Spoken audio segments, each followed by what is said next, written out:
I will tell you something most people do not want to hear because it offends their sense of fairness. Being poor is not just hard. It is expensive, not emotionally expensive, not philosophically expensive, mathematically expensive.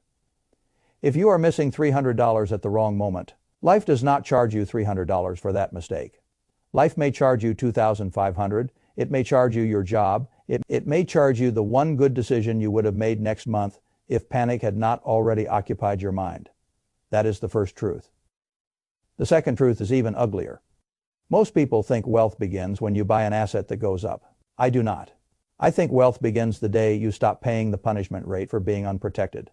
I have spent my life allocating capital, and if you really understand capital allocation, you begin to see something most people miss.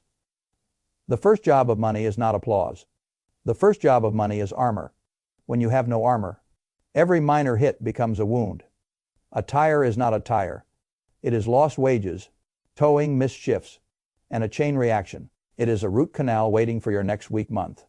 A cheap appliance is not a bargain. It is a subscription to replacement. A $5 overdraft is not a $5 mistake. It is a signal flare that tells the system you are defenseless. And the system loves defenseless people, because defenseless people pay full price for everything. That is the game. The game is not simply that rich people have more money. The game is that rich people buy thicker armor. And once they have thicker armor, the world stops charging them emergency prices. You need to understand this because a great deal of nonsense has been sold to ordinary people in the name of financial wisdom. People say poverty is mainly about bad habits. They say discipline explains everything. They point at coffee, streaming subscriptions, or some tiny indulgence and pretend the whole problem can be solved by moral purity. I have never liked explanations that flatter the explainer more than they help the listener. They are cheap explanations. They make the speaker sound superior and leave the person in pain exactly where he started. The world is more mechanical than that. If you have cash, you buy quality once.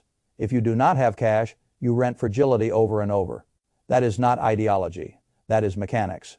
A man with reserves buys the reliable used Toyota, changes the oil, and forgets about the matter for years. A man with no reserves walks onto a predatory lot, finances a machine that was already tired before he touched it, accepts an obscene interest rate because he needs transportation on Monday morning, and then keeps mailing checks long after the car has started to die. He is not simply paying for a vehicle. He is paying for thin armor. He is paying for urgency. He is paying for weak bargaining power. He is paying for the privilege of not being able to wait. You must learn to see that difference. Ordinary people are taught to compare price tags. Owners compare total damage. That one shift in thinking separates survival from strategy. I want you to picture your financial life as a body walking through a storm of shrapnel. Fees are shrapnel. Interest is shrapnel. Convenience markups are shrapnel. Late penalties are shrapnel. Cheap goods that fail early are shrapnel. Bad financing terms are shrapnel. Time loss is shrapnel. Mental fatigue is shrapnel. Now ask yourself a simple question. Are you trying to get richer while walking naked through that storm? Because that is what many people are doing. They are trying to invest while unarmored. They are trying to buy long-term assets while the short-term world is still tearing holes in them every week. Then they wonder why nothing compounds. Nothing compounds when everything leaks through. You do not build a fortune by pouring water into a bucket with bullet holes. You first make the bucket worth filling. That is why I have always respected liquidity more than fashionable people do. Cash is mocked in boom times because people only look at return. I look at function. Liquidity is not impressive at a cocktail party, but liquidity turns disasters into inconveniences. And that conversion is one of the highest returning financial moves you will ever make. You can call it an emergency fund if you like. Fine, but that phrase is too polite. It sounds like a brochure. I prefer to call it what it really is. It is your first layer of armor. Without it, the world dictates terms to you. With it, you begin to dictate terms back. If you have $1,000 and the car starts making noise, you fix the smaller problem before it becomes the larger one. If you have $1,000 and the tire blows, you replace the tire instead of juggling rent, food, and credit card interest in the same panicked afternoon. If you have $1,000 and your account balance gets misjudged, you are not suddenly paying a $35 toll for a $5 mistake. That is what ordinary people fail to see. The first 1,000 is not small. The first 1,000 is the point where your life stops being completely negotiable by outside forces. Until then, every surprise is a predator. Some surprises are still painful, but they are no longer fatal. This is where many people become confused, because they think investing always means buying securities. No, for a person living near the edge, the best investment may be boring reliability.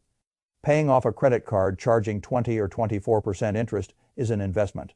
Fixing the leak in the roof before it becomes mold and flooring damage is an investment. Buying the durable work boots, the decent tires, the quality mattress that protects your health, the cooking equipment that helps you stop outsourcing your meals at convenience prices. Those can all be investments if they permanently reduce future damage. A great many households do not need higher returns first. They need thicker armor first. I have seen this principle everywhere. People with money buy in bulk and pay the warehouse price.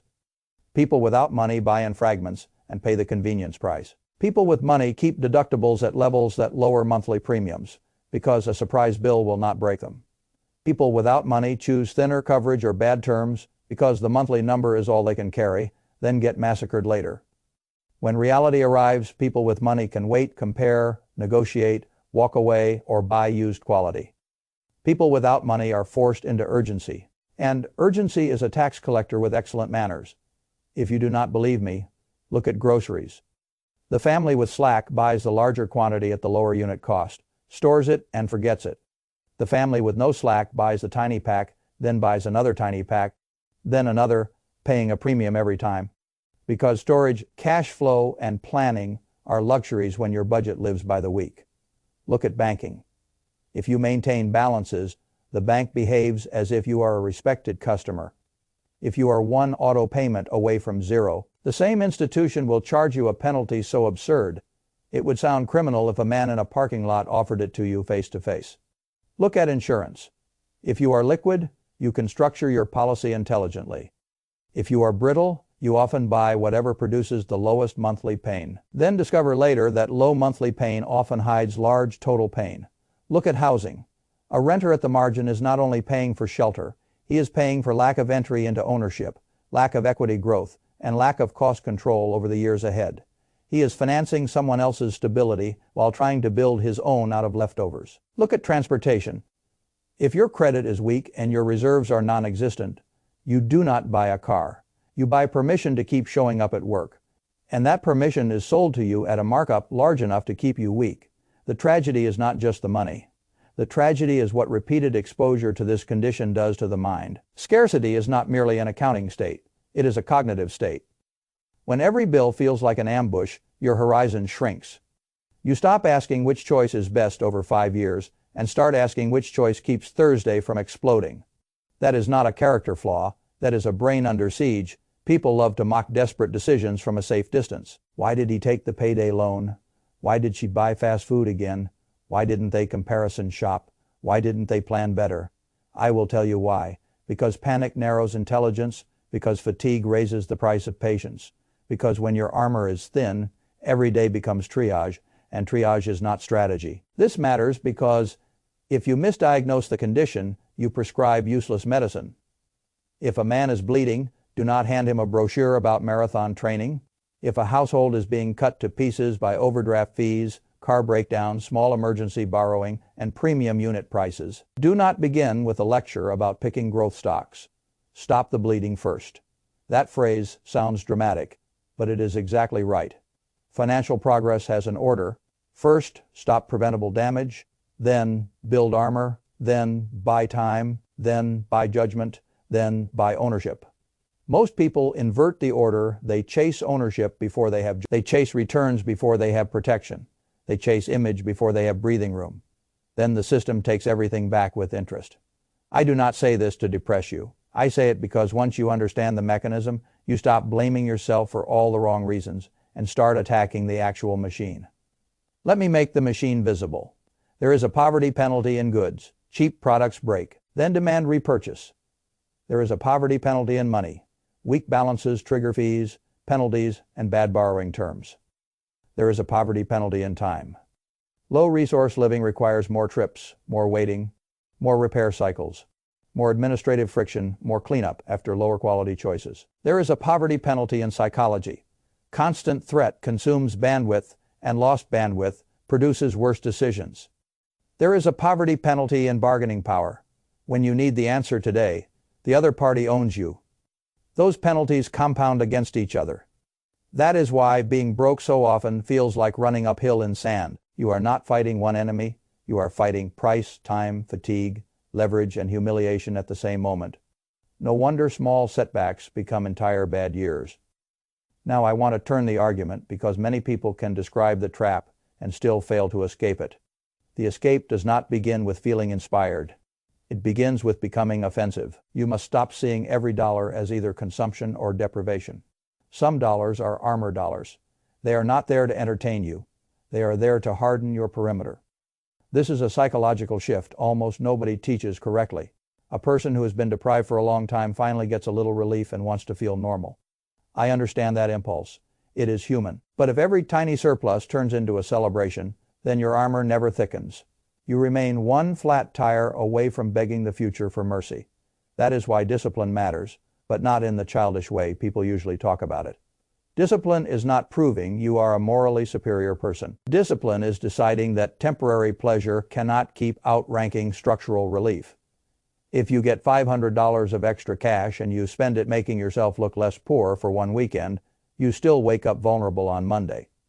If you use that same $500 to repair the thing that keeps producing larger losses, or to build the first reserve that prevents high-cost borrowing, or to buy the reliable item that eliminates repetitive replacement, you have purchased a little more freedom than the price tag suggests. Freedom is often hidden inside ordinary receipts. This is one reason I have always liked the phrase total cost of ownership.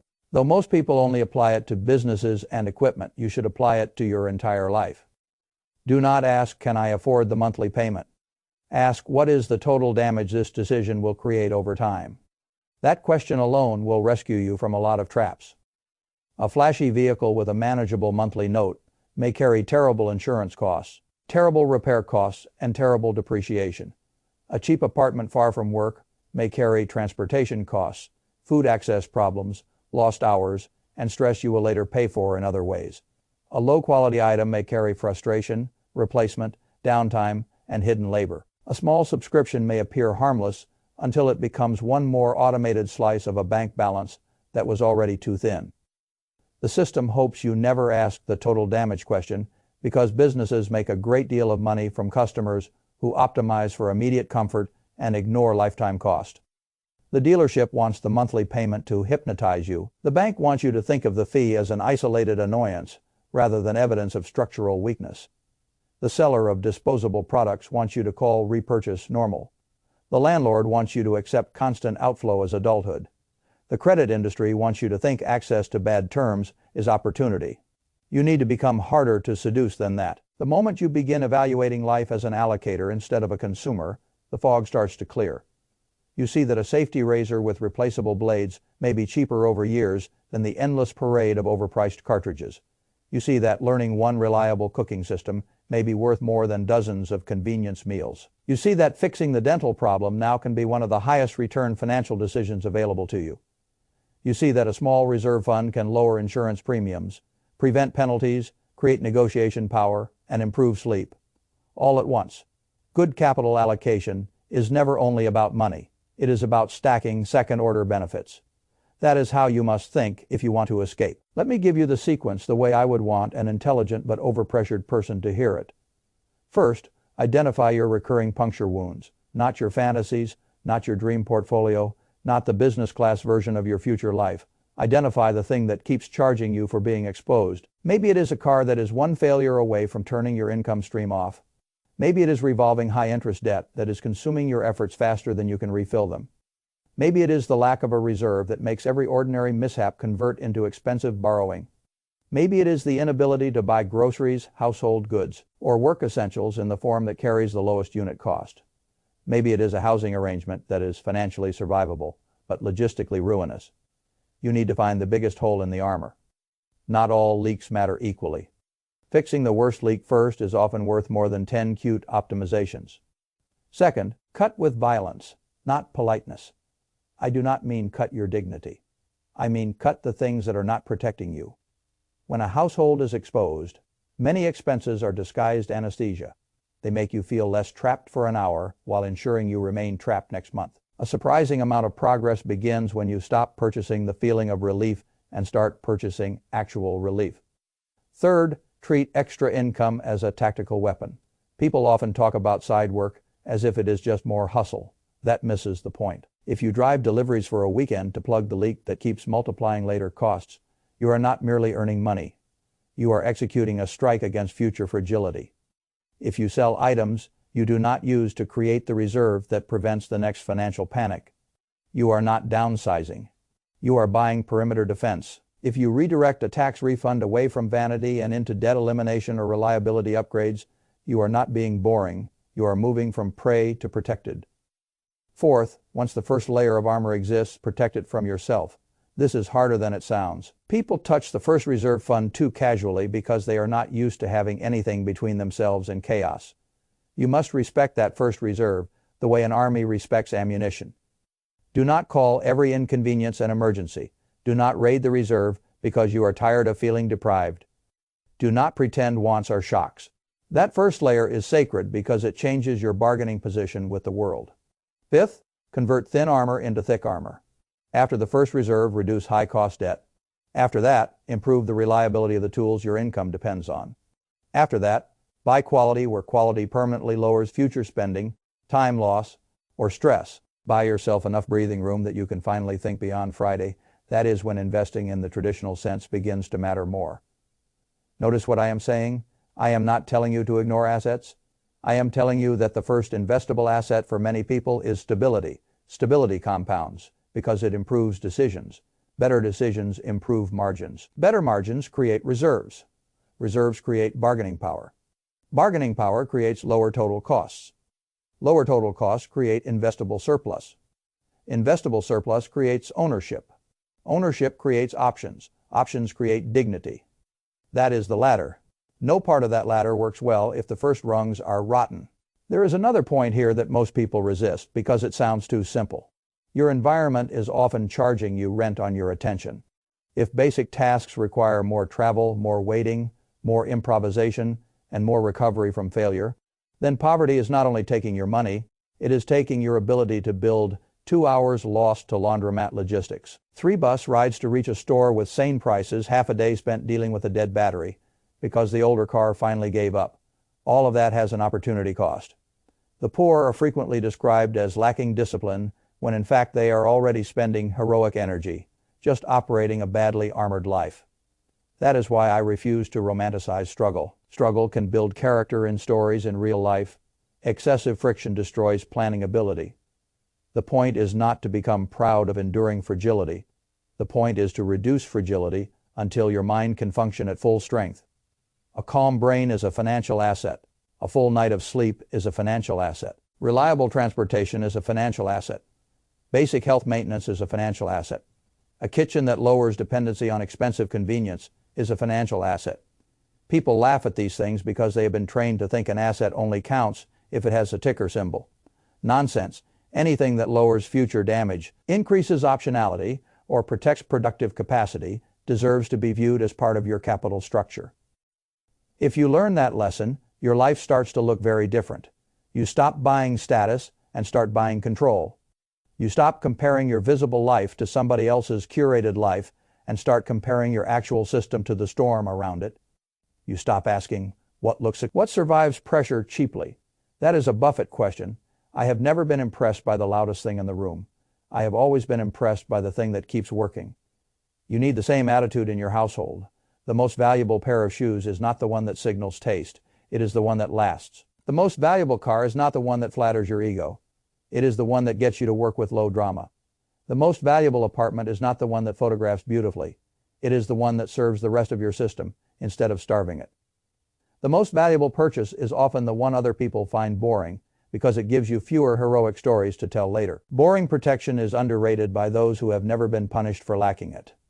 Now let me be blunt with you.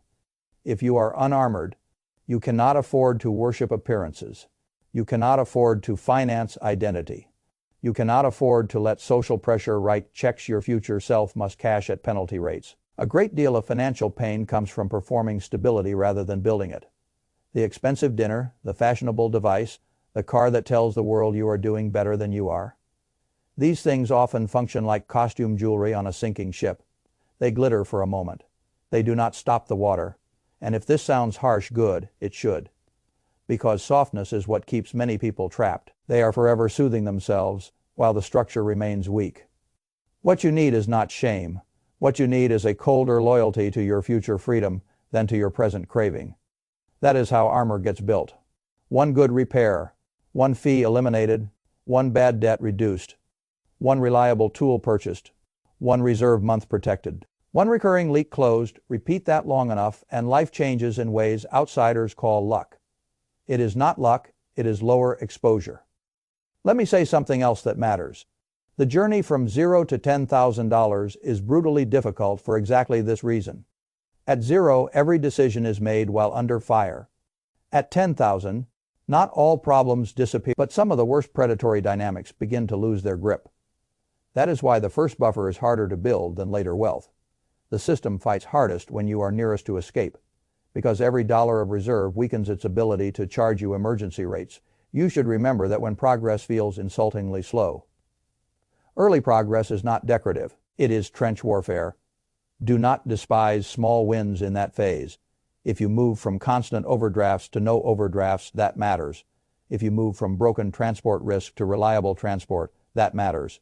If you move from carrying a balance at punishing rates to carrying no such balance, that matters. If you move from never having grocery flexibility to being able to buy intelligently, that matters.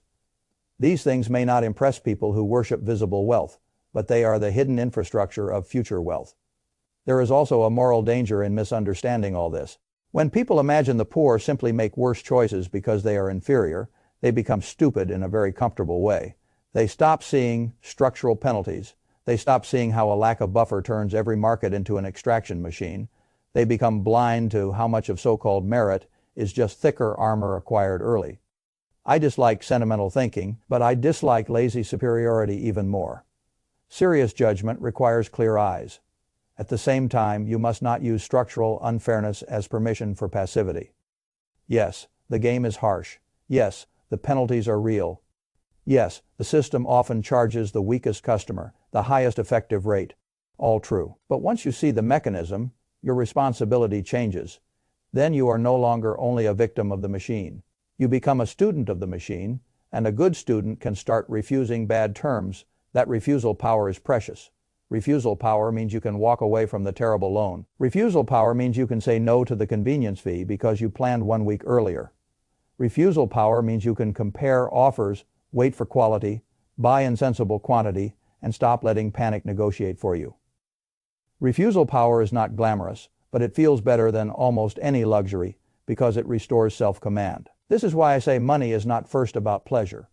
It is about control. Control over timing, control over quality, control over response, control over whether a problem remains a problem or becomes a disaster. And if you still think this is somehow separate from investing, let me correct you. The highest return investment available to many families is often the purchase that removes a guaranteed 20% improvement is superior to a hypothetical 8% return. A permanent reduction in future chaos can be superior to a temporary market gain. A reserve fund that prevents desperate borrowing can outperform a portfolio you keep liquidating every time life ambushes you. This is not anti-investing. This is pre-investing intelligence. The game before the game. If you master this, then later compounding has something solid to sit on. If you ignore this, then later compounding will keep getting interrupted by reality. So here is the test I would give you if I were sitting across from you with your bank statements, your receipts, your debts, and your habits on the table. Show me your armor. Do not show me your dreams first. Do not show me your favorite stock idea. Do not show me your opinions about the economy. Show me the buffer between you and panic. Show me the debts charging you the punishment rate. Show me the recurring purchase where cheap has become expensive. Show me the tool your income depends on, and tell me whether it is dependable. Show me the part of your life that keeps billing you for being exposed. That is where your future is hiding.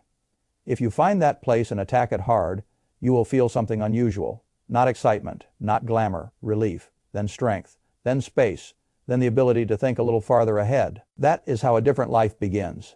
Not when you look rich. When you stop being easy to injure. I want to leave you with one final distinction. because it may change the way you see every dollar from now on. Consumption asks, how good will this make me feel today? Armor asks, how much pain will this keep out of my life tomorrow?